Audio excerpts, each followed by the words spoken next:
Can water provide the fuel of the future? While academia has been spurning the topic, hundreds if not thousands of hobbyists and independent investigators worldwide are working on various electrolysis-like projects which put out more energy than was required to run the electrolysis unit. These pursuits go by various names such as Brown's gas and water fuel cells and have various heroes such as the late Stanley Meyer and more recently John Kansas, who is burning salt water using radio frequencies. A number of commercial interests are involved in the research and development of the various approaches as well.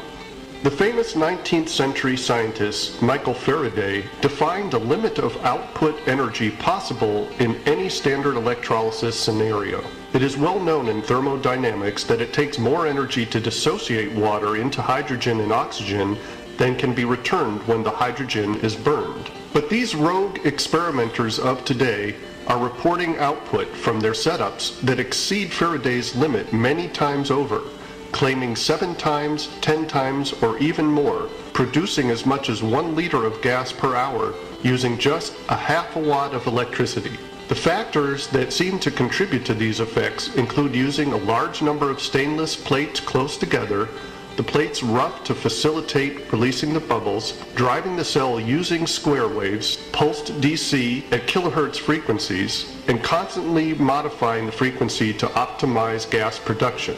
Moray King, who has published 3 seminal books on zero-point energy, recently put forth a scientific model in which he suggests that the excess energy being observed in these unusual electrolysis setups comes from the zero-point energy by producing charged water gas clusters, which somehow achieve a self-organizing criticality that coherently activates and absorbs zero-point energy.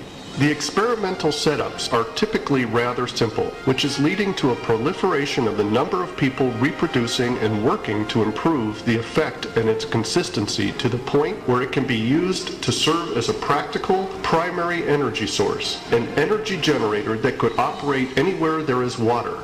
Zero-point energy is everywhere in the universe. It is the foundation of the fabric of space. Other groups, such as exogen technologies, are using these processes to purify water. These energy sources could actually produce culinary water as a byproduct. The day of water power via zero-point energy is arriving.